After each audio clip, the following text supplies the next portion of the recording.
तेजस्वी प्रसाद यादव जी से विस्तृत वार्ता आपके साथ करें।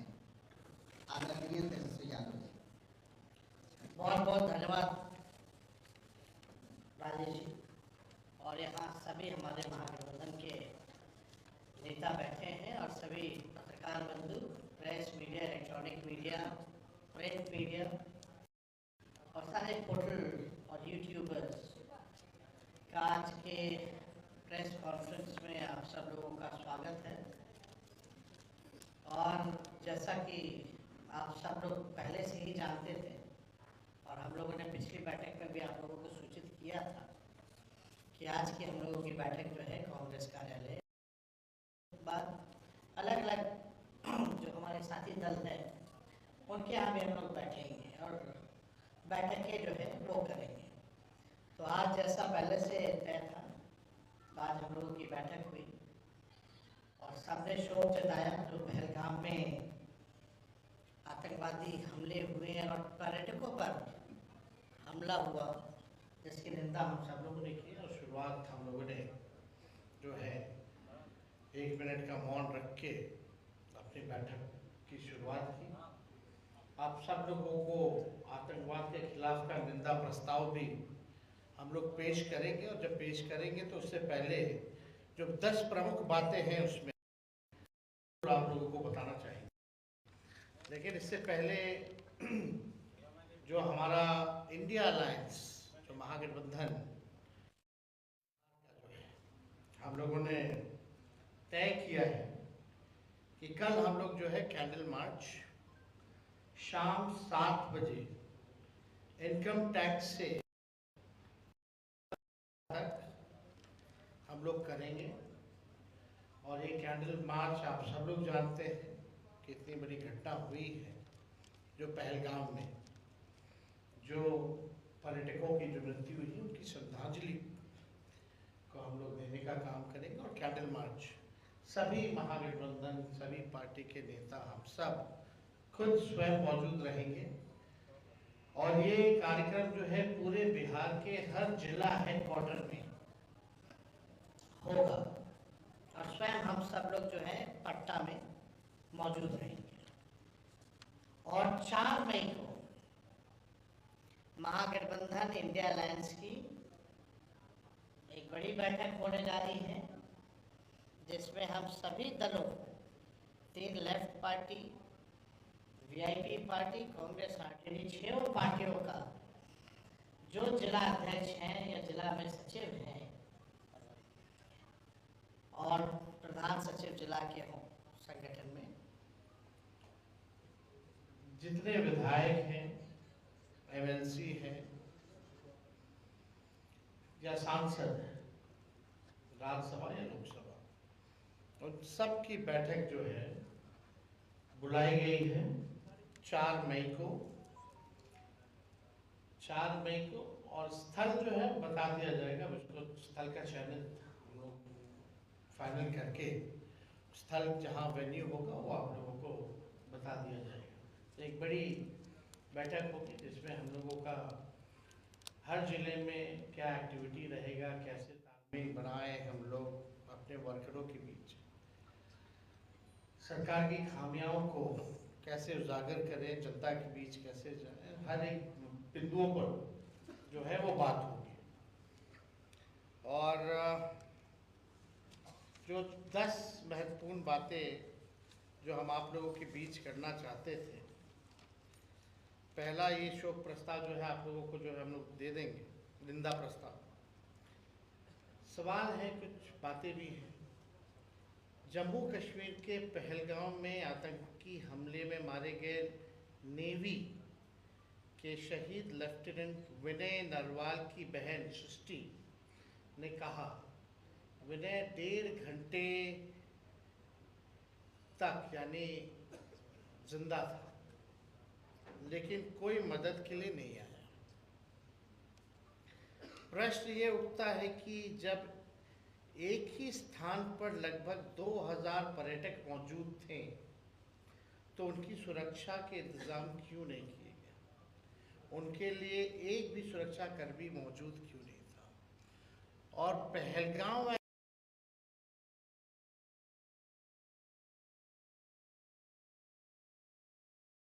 ऐसा जगह है ऑलरेडी हाई सिक्योरिटी जोन में आता है, क्योंकि कई हजारों में पर्यटक वहाँ रहते हैं पहले से। ऐसी घटना होना, लेफ्टिनेंट हमारे 1.5 घंटे तक जिंदा रहे, तड़पते रहे कि सहयोग कुछ मिले, नहीं मिल पाया।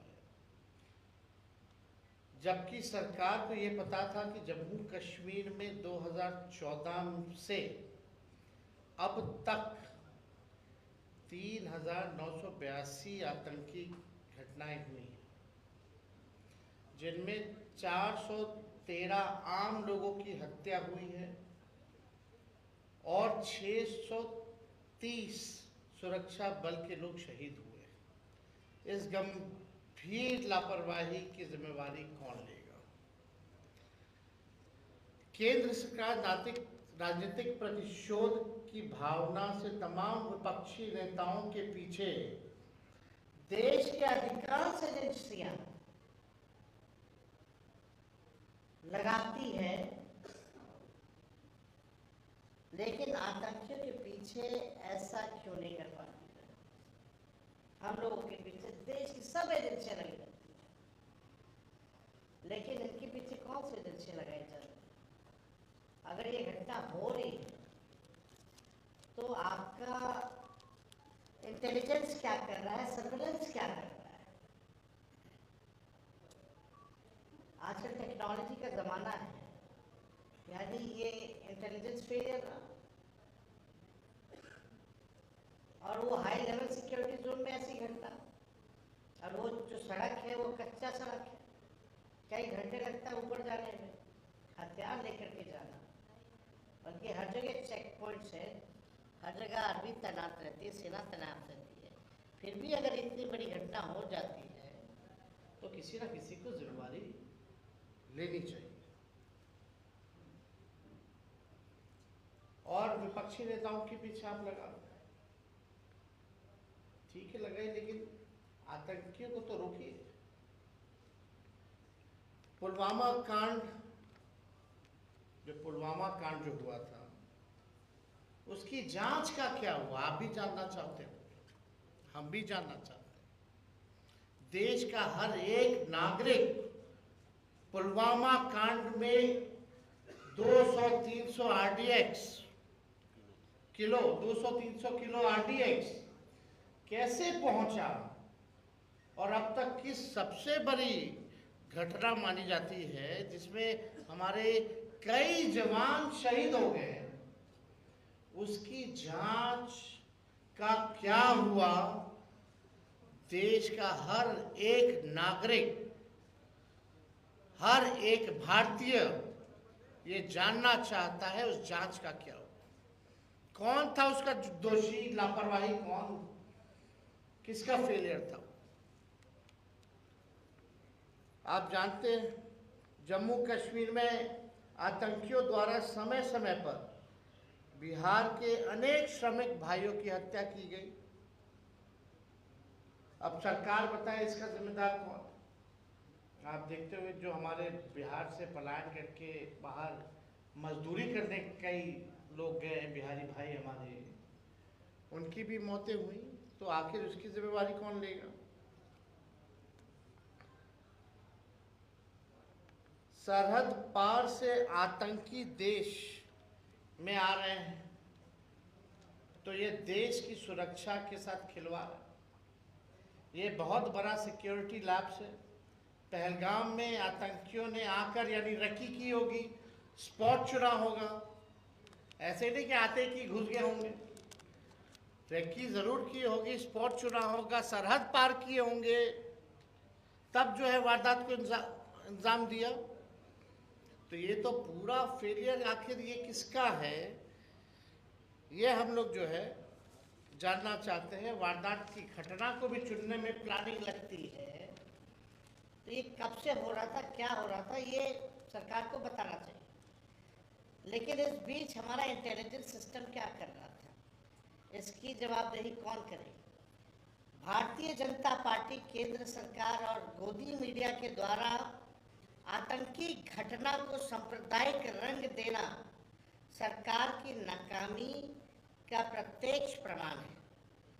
बीजेपी की ऐसी पहल देश, संविधान, लोकतंत्र और मानवता के लिए घातक है।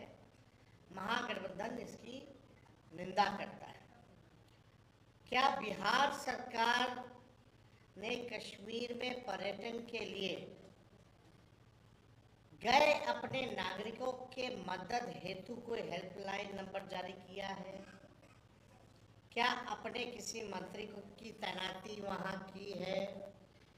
बिहार के नागरिकों की सुरक्षित वापसी सुनिश्चित किया है? क्या बिहार सरकार प्रधानमंत्री की रैली में इतनी व्यस्त है कि उसे अपने नागरिकों की सूद लेने का भी समय नहीं है? तो ये जो सवाल जो है ये हम जानना चाहते हैं बिहार के अचेत मुख्यमंत्री जी से। उनके because he tired and retired अधिकारी जो है बिहार चला, उनके रिटायर्ड अधिकारी और जो जदयू में जो है जिनकी मानसिकता भाजपा में है, दिल और दिमाग, वैसे जदयू के टॉप लीडरशिप से भी जानना चाहते हैं कि आपने जो भी बिहारी पर्यटक कभी कश्मीर में हैं उनकी सुरक्षित वापसी के लिए आपने क्या प्रावधान किया, नागरिकों के लिए क्या किया? कोई हेल्पलाइन नंबर आपने दिया है? किसी मंत्री या रेजिडेंशियल कमिश्नर जो दिल्ली में रहते हैं उसकी ड्यूटी आपने लगाई है?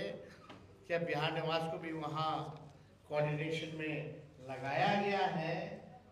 क्या पहल की जा रही है? या पूरा सरकार और इनके अधिकारी, एक एक जिलाधिकारी केवल ऑर्डर निकालने में लगे कि भीड़ कैसे इकट्ठा हो प्रधानमंत्री जी के कार्यक्रम में? प्रधानमंत्री जी आए, बिहार आए, और हमें पूरा विश्वास था कि बिहार तो वो जरूर आएंगे क्योंकि चुनावी वर्ष है। कानपुर में भी आज प्रोग्राम था लेकिन कानपुर का प्रोग्राम रद्द हो गया। वो मधुबनी आए, बिहार आए, मधुबनी आए क्योंकि बिहार में चुनाव है। अच्छी बात है, आते रहे, लेकिन दुख की बात यह है कि आप मधुबनी वो इलाका है जहां बिहार में सबसे ज्यादा पिछड़े हैं, गरीब हैं, वहीं से सबसे ज्यादा पलायन होता है, बेरोजगारी वही है, और बाढ़ ग्रसित इलाका है। अब तक पिछला कोसी में जो बाढ़ आया था तो मानना चाहिए प्रधानमंत्री एक बार भी झांकने आए या टीम भी भेजी सर्वे के लिए कि कितना वहां नुकसान हुआ? कोई स्पेशल पैकेज दिया? बिहार जो है लगभग 76% बिहार का लैंड जो है बाढ़ ग्रसित रहता है, 76%। और खासतौर पे क्या प्रधानमंत्री जी से हम जानना चाहते हैं, क्या ये सच नहीं है कि आपने पिछले बार बिहार को कुछ नहीं दिया बाहर जब आया था तो कोसी में? या एक बार भी 11 साल से जब से प्रधानमंत्री हैं बाढ़ नियंत्रण के लिए आपने कोई प्रयास किया क्या? हम प्रधानमंत्री जी से ये भी जानना चाहते हैं, गुजरात में भी बाढ़ आया, अब बिहार में 76% बिहारी जो है बाढ़ से ग्रसित रहता है, लैंड हमारा ग्रसित रहता है, तो आप गुजरात को बिहार से ज्यादा दिए कि नहीं दिए बाढ़ राहत के नाम पे? ये मेरा जेन्युइन सवाल है। इस पे प्रधानमंत्री जी ने क्या कहा? और हम लोग विपक्ष के लोग जानना चाहते हैं कि बिहार आए, जिस इलाके आए हैं मधुबनी, मिथिला, क्यों 11 साल आपके प्रधानमंत्री रहते हुए, अब 20 साल नीतीश जी के मुख्यमंत्री, डबल इंजन सरकार रहते हुए वो इलाका अब तक इतना गरीब, बेरोजगार और वहां सबसे ज्यादा पलायन क्यों है? एक भी चीनी मिल, जूट मिल आपने खोला हो तो बताओ, कोई कारखाना लगाया हो तो बताओ, कोई फैक्ट्री लगाई, कोई उद्योग लगाया हो तो वो बताए प्रधानमंत्री जी। प्रधानमंत्री जी तो ऐसे है कि शमशान में भी शहनाई बजा दे। जो प्रधानमंत्री जी है हमारे, रोकिए, कहां से ये कौन जिम्मेवारी लेगा? आप भाषण में आप पिछड़ा, दलित, वंचित, शोषित, हर बार शोषित, वंचित, शोषित, वंचित, सामाजिक न्याय की बात कर रहे थे। आपने ये क्यों नहीं बताया कि आप देश में जाति जनगणना क्यों नहीं करा रहे? और जब हम लोग प्रस्ताव लेके प्रधानमंत्री जी से मिलने गए थे तो आपने मना क्यों किया था कि आप नहीं कराइएगा? और जब बिहार के लोगों ने, हम लोगों ने, महागठबंधन की सरकार ने 17 महीने में जाति आधारित गणना कराया, 65% आरक्षण अति पिछड़ा दलित आदिवासियों का बढ़ाया, तो आपने 9वीं अनुसूची में शेड्यूल 9 में हमारा कैबिनेट का सिफारिश को आपने मंजूर क्यों नहीं किया? या जितने राज्य आरक्षण बढ़ा रही हैं, पिछड़ों का, अति पिछड़ों का, दलितों का, उन राज्यों को आप शेड्यूल 9 में क्यों नहीं डाल रहे? जैसे तमिलनाडु का है। और आपने 65% आरक्षण को आपने फंसा के रखा है, इसके लिए आपने क्या किया? तो ये बिहार है, इस गंभीर विषय में, गंभीर समय में पूरा देश, हम पूरा विपक्षी दल एकजुट है और हम लोग चाहते हैं कि आतंकवादियों को जवाब मिले।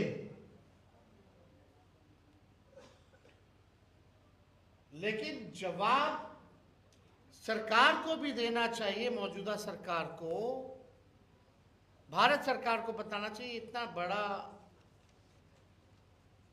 कैसे ये आतंकवादी सफल हो गए इस घटना को अंजाम देने में।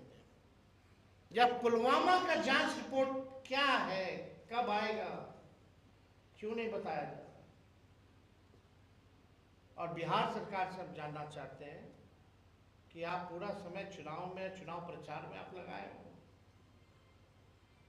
प्रधानमंत्री जी की रैली में फुर्सत है सबको जाने का, सब केंद्र मंत्री का, लेकिन एक भी केंद्र मंत्री की तैनाती नहीं की गई, एक भी राज्य के मंत्री की तैनाती नहीं की गई कि जो भी हमारे टूरिस्ट जो बिहार के हैं, कश्मीर में, उनको सुरक्षित कैसे वापस लाए? तो ये गंभीर सवाल है जिस पे आज हम सभी साथी बैठ करके हम लोगों ने चर्चा की है और अपनी बातों को आप लोगों के समक्ष भी रखा है। और आगे का जो हमारा कार्यक्रम होगा वो भी हम लोगों ने बताया। जो मेन कोऑर्डिनेशन कमेटी है वो पूरी तरीके से तैयार है और उसमें अलग अलग कोऑर्डिनेशन कमेटियों का भी हम लोगों ने निर्माण किया है, विच इज़ इंटरनल, बट आप लोग तो सब लोग जानते हैं। इसमें मीडिया के भी कोऑर्डिनेशन के लिए भी है, स्पोक पर्सन का भी है, मैनिफेस्टो का भी है, सोशल मीडिया का भी, इस तरह के और भी कोऑर्डिनेशन कमेटी का निर्माण हम लोगों ने किया है ताकि बिहार के सवाल को मजबूती के साथ हम विपक्ष के लोग उठाते हैं। तो और कोई अगर कोई सवाल होगा तो आप लोग पूछ सकते हैं।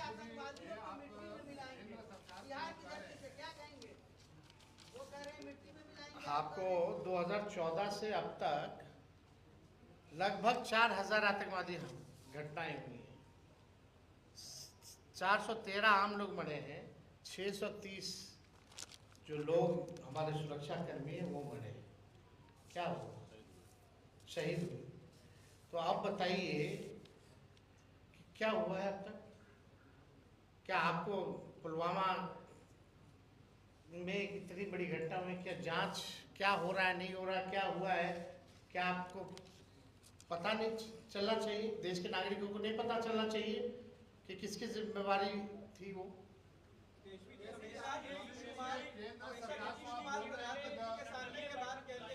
एक minute,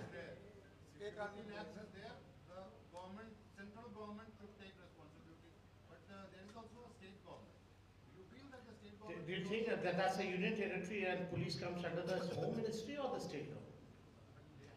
But have you called the chief minister for the review meeting? Have you called the chief minister for the review meeting?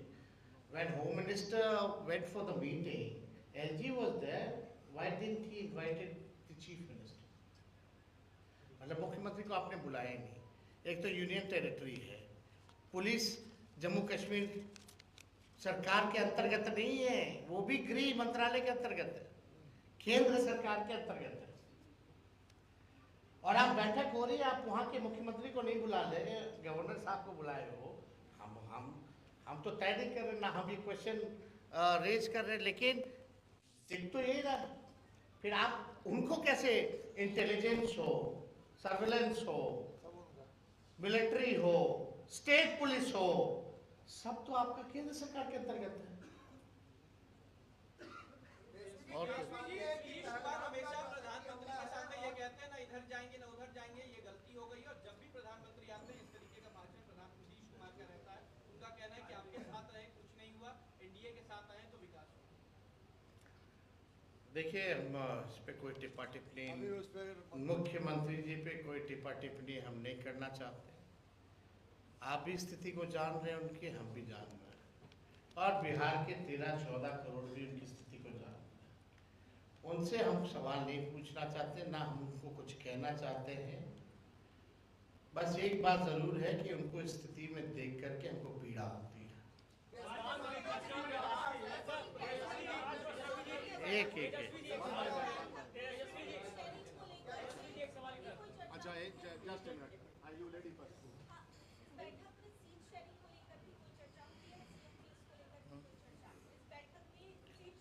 देखिए, आप लोग जो आप लोगों के लायक का सवाल ही नहीं, वही क्यों पूछती है? ये हम लोगों का काम है। पब्लिक इस बारे में जानना चाहती है। तो हाँ, एनडीए पहले एनडीए से पूछिए, एनडीए से पूछिए। और जहाँ तक उन लोगों का खेमा का बात है, तो ये बात तो तय है कि जब तक चुनाव है तब तक मुख्यमंत्री का चेहरा नीतीश जी होंगे, और चुनाव के बाद नहीं होंगे। हमारे यहाँ ठीक उल्टा है, हमारे यहाँ जो नाम होगा वही चुनाव।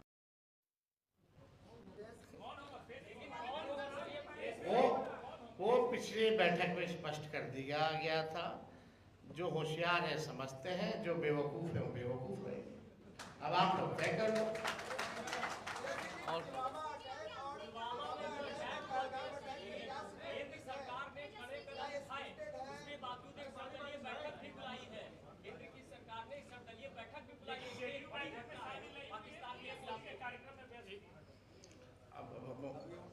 आपको अभी तक ये बात नहीं समझ गया है पत्रकार महोदय, जदयू अब रही नहीं, कि बीजेपी हो गई है। अब जदयू कहाँ रहेगी? जदयू अब तो खत्म हो गया भाई। चलिए अब आखिरी,